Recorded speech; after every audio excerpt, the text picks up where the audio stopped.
Assalomu alaykum ko'pchilik, yaxshimisizlar? O'tgan qitimliq filmda Mike Pompeo'ning kitobida Uyg'urlar haqida nima deganligi to'g'risida to'xtalib o'tgan edim. Bugun yana o'xshashla, ana shu Never Give an Inch Fighting for the America I Love.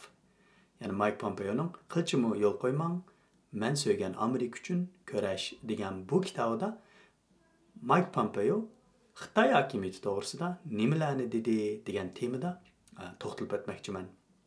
Bu kitobda Mike Pompeo 10-bob va 12-boblarda maxsus Xitoy hokimiyati bilan bo'lgan aloqasi, munosabatlari va o'zi 2018-2021 yili 1-oyga qadar shu Amerikaningki tashqi ishlar siyosatidagi birinchi shaxs bo'lish sifati bilan qanday ishlarni qilganligi to'g'risida to'xtalib o'tgan. Bu kitobda bu 2 bobdan boshqa yana nurg'un yerlarda bu Xitoy hokimiyati bilan bo'lgan Amerikaningki munosabati haqida Mike Pompeo o'zining ko'z qarashlarini o'tirib qo'ygan. Mening bu kitobni o'qish jarayonida his qilganim eng kamida 100 bet mazmun, yani 4dan 1 qism mazmun Xitoy hokimiyati to'g'risida so'zlandi.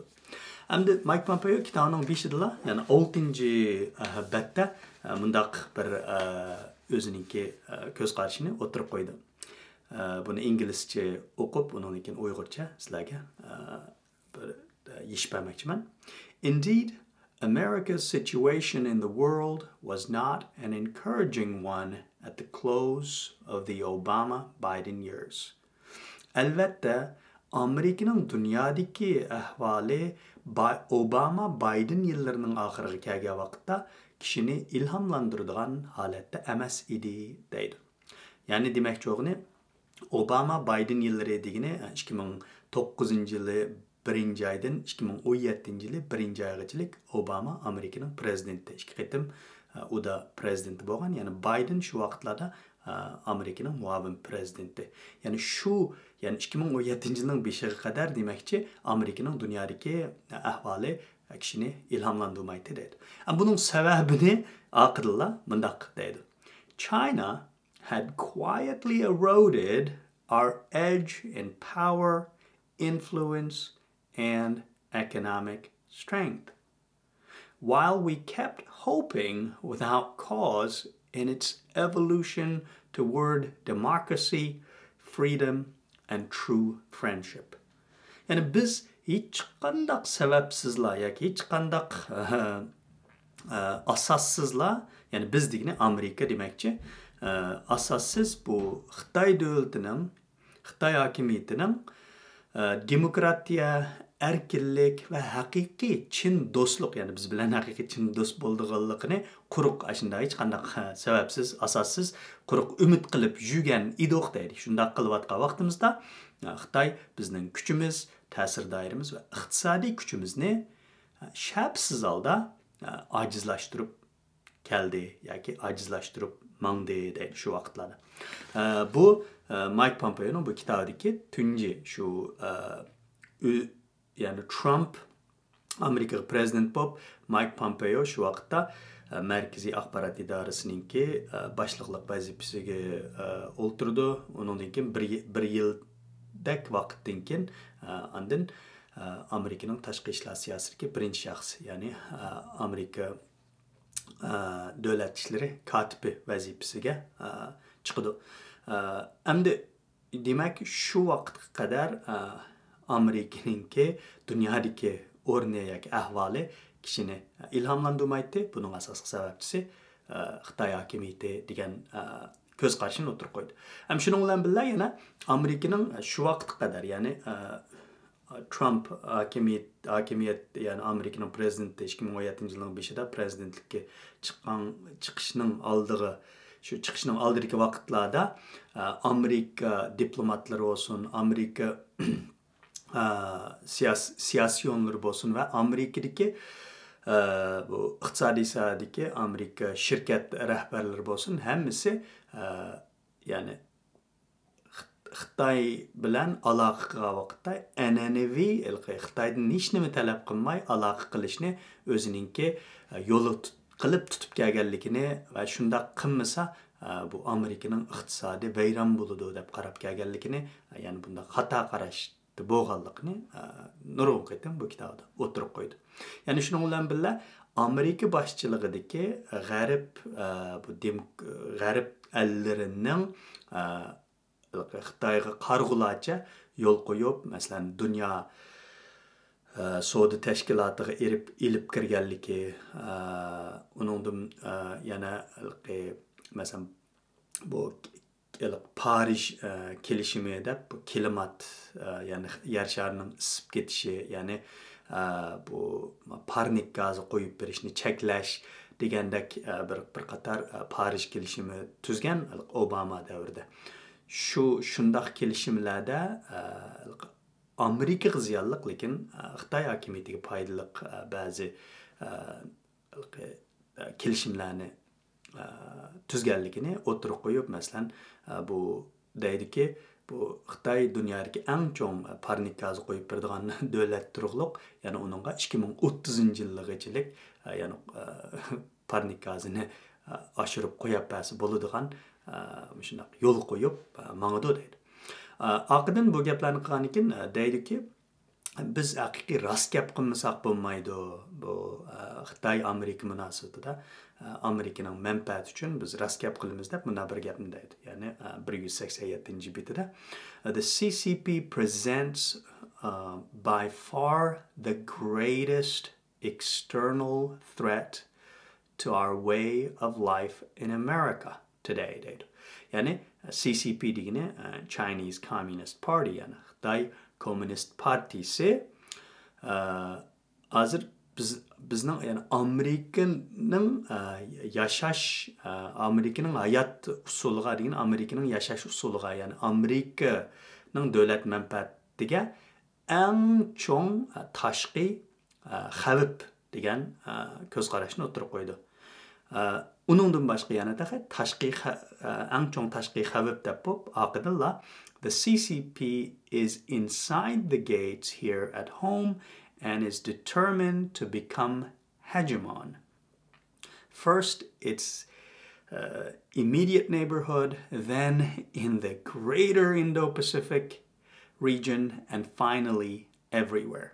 Yani CCP bizning davlatimizning ichiga, ya'ni bizning darvozamizning ichiga kirib oldi deydi. Ya'ni bizga davlatimizning ichidami xavf ilib keladigan holatga kelib bo'ldi demoqchi. Va xo'ja aka bo'laman deydi. Ya'ni bu dunyoni men so'rayman deydi. Oldi bilan o'zininki atrofidagi qo'shnilariga xo'ja aka bo'laman deydi. Uningdan keyin bu tinch bu Hindi Tinch Okean rayonida xo'ja aka bo'laman deydi. Oqidan dunyoning hamma yerida xo'ja aka bo'laman deydi. Buni rost gapni rost demasak bo'lmaydi deb o'tirib qo'ydi. Shuning bilan oqidan bir qator shu hozir Amerikaning ichidami Xitoyga yo'l qo'yib nurg'un jihatlarda Amerikaninki o'zining davlat manfaati, Amerika davlatining bexatarligi, Amerikaning xalqaradagi o'rnining Xitoyga tartqizilib qo'yilayotganligidan iborat reallikni nurg'un misollar bilan so'zlaydi. So'zlab kelib, uningdan boshqa shu Shimoliy Koreya to'g'risida gap qilib, ya'ni Shimoliy Koreyaning Xitoyning qo'lidagi bir pechka ekanligi, ham bu amaliyotda Kim Jong-un, ya'ni Shimoliy Koreyaning rahbarining bevosita o'zining nurg'un ishlarida qaror chiqarolmaydiganligi, cho'qim Xi Jinpingdan buyruq olganligi to'g'risida ba'zi amaliy beshidan o'tganlarni so'zlaydi. Bu kitobda maxsus o'zining 2018-yili 6-oyda Xi Jinping bilan ko'rishganligi va nimalarni deyishganligi to'g'risida to'xtalib o'tadi. Deydiki, men Xi Jinping bilan ko'rishishning oldida meningki bu shu Xitoy Komünist Partisining bu shu hokimiyat o'rnidagi kishilarning qandaq nutq so'zlaydiganligi to'g'risida, ya'ni nurg'un quruq gap sotadiganligini jiq anglagan edim deydi. Arqadan men bu Xi Jinping bilan ko'rishgandan keyin rost degandek jiq uzun quruq gap sotdi deydi. Masalan, quruq gaplarning birisi Tayvan degan savol chiqib bo'lganchilik, voy Tayvan degan Xitoyning ichki ishi deydi. Arqadan masalan Amerikaninki bu tovar beji desa, voy bu adolatsizlik, chunki Xitoy degan texicha taraqqiy qilayotgan davlat bo'lsa degandek bir qator shu quruq gaplarni qilganligini o'tirib qo'ydi. O'tirib qo'yib, bundan keyin Pompeo deydi, manga gap qilishni o'ti kelgandan keyin men chiroyli men bilan ko'rishganligiga rahmat. Chiroyli men bilan ko'rishganligiga rahmat aytayotgandan keyin mening ya'ni Shimoliy Koreyaninki rahbari kim bilan ko'rishganligim va u parang shuning bilan ko'rishganda nima paranglarning bo'linganligini deb bo'lgandan keyin deydi, shu Xi Jinpingning yolg'onchiligiga, ya'ni yolg'on gaplariga qarata men rost gapni qildim deydi. Dedimki, Xitoy Komünist Partisi Amerikaning kuchiga hargiz tang kelolmaydi. Ashunaq gap qildim deydi. Mike Pompeo 2020-yili 7-oyda Xitoy hokimiyati to'g'risida muhim bir nutq so'zlaganligini kitobida alohida qayd qilib o'tadi. Ya'ni bu nutqning temasi Communist China and the Free World's Future. Komünist Xitoy va erkin dunyoning kelgusi degan temada muhim nutq so'zlaganligini o'tirib qo'ydi. Hamda shu nutqda o'zininki intayin alohida bir nuqtani o'tirib qo'yganligini mundaq deydi. Ya'ni securing our freedom from the CCP is the mission of our time. Deydi, men nutqda mundaq dedim deydi. Ya'ni Xitoy Komünist Partisidan qutulib o'zimizning erkinligimizni kapolatga ega qilish davrimizdagi bizning burchimiz deb. Mushu gapni qilganligini o'tirib qo'ydi. Arqadan 1967-yilda shu vaqtdagi Amerikaning prezidenti Richard Nixonning bir maqolada, ya'ni mundaq bir jumlani deganligini o'tirib qo'ydi. Ya'ni the world cannot be safe until China changes. Xitoy davlati o'zgarmagichilik, dunyo bexatar bo'lolmaydi degan nuqtani o'tirib qo'yganligini deydi.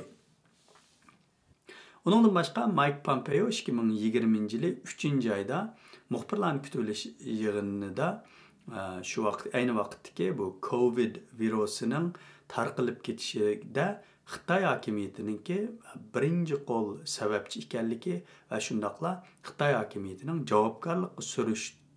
javobgarligi surishti qilinganligi to'g'risida intayin qattiq so'zlarni qilganligini o'tirib qo'ydi.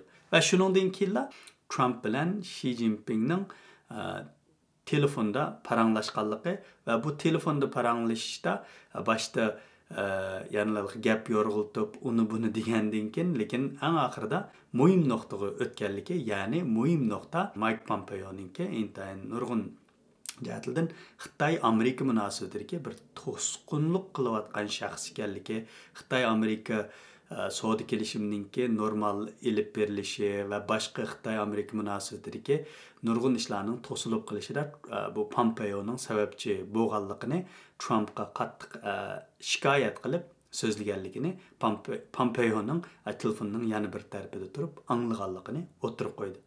Va bu qitimliq bu telefon parangining amaliyotda Xi Jinpingning Pompeo'ni, ya'ni Trumpning qo'li orqali vazifadan qoldirish maqsadida bu telefon parangini ilib borganligini Mike Pompeo shundaq deydi.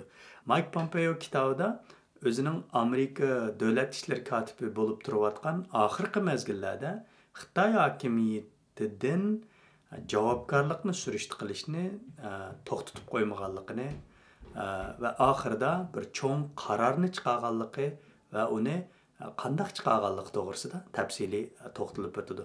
Ya'ni u bo'lsa-mu dal Xitay hakimiyyətining Uyg'urlarga irqiy qirg'inchilik ilib borganligidan iborat bu